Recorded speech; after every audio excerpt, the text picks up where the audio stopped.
Okay, quick video, and I apologise for the vertical video format and the sweaty face, but I haven't got much time to do this.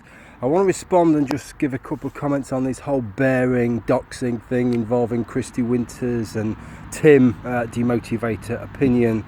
So I think I've watched all the relevant videos now. There's a couple of things that I need to say because I think some of this is getting a little bit silly.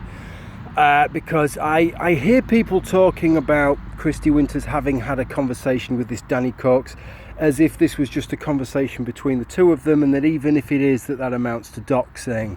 And I think that's the bit that I want to talk about more than anything, because we're getting into dangerous waters if we start to say that.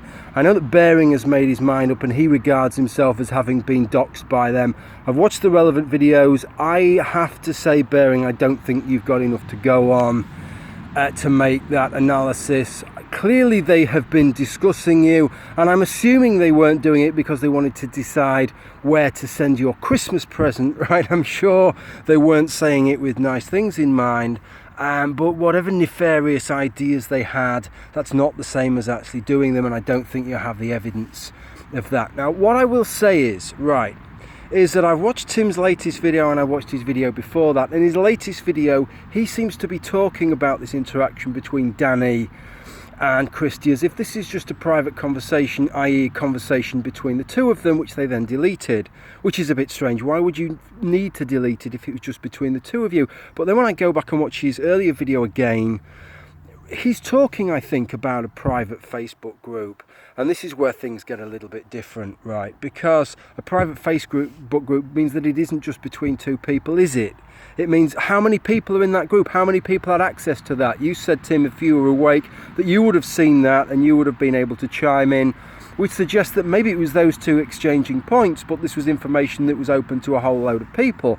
And that puts it in a slightly different category, because look, when we talk about doxing, we do need to be careful here, right? Because we're going to end ourselves backing ourselves into silly corners where we diminish what actual doxing is. If two people who have some understanding of each other and trust of each other have a private conversation between those two, it's kind of ridiculous to regard it as doxing.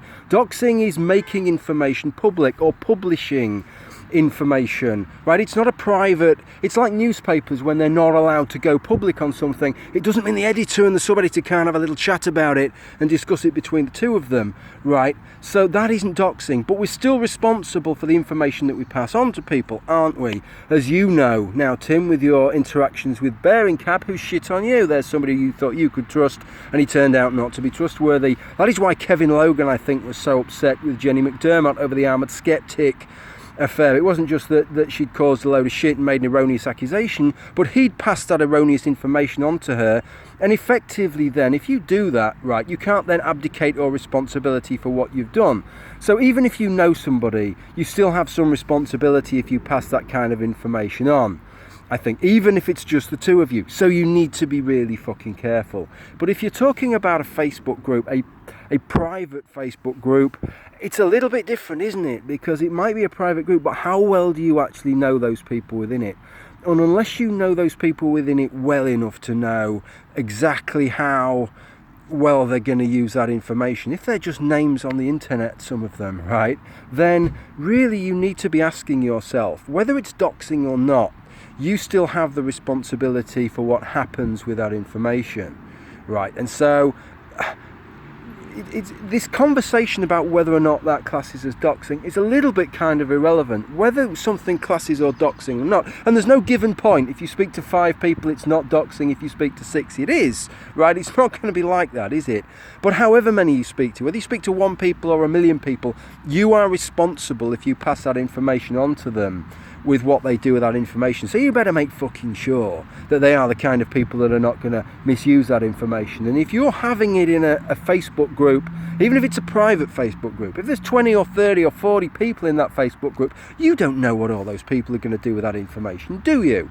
Right? So at that point, if that is what happened, and I'd like to know that, then as far as I'm concerned, that is getting into the realm of doxing. It's certainly getting into the realms of being wholly morally irresponsible with the information that you're putting out there, so much so that it's no better than doxing. But please, can I just say, and this is what spurred me for making this video, let's not get silly about this and start saying that every private conversation that you ever have with anybody can constitute doxing, because we're disappearing down a fucking rabbit hole there.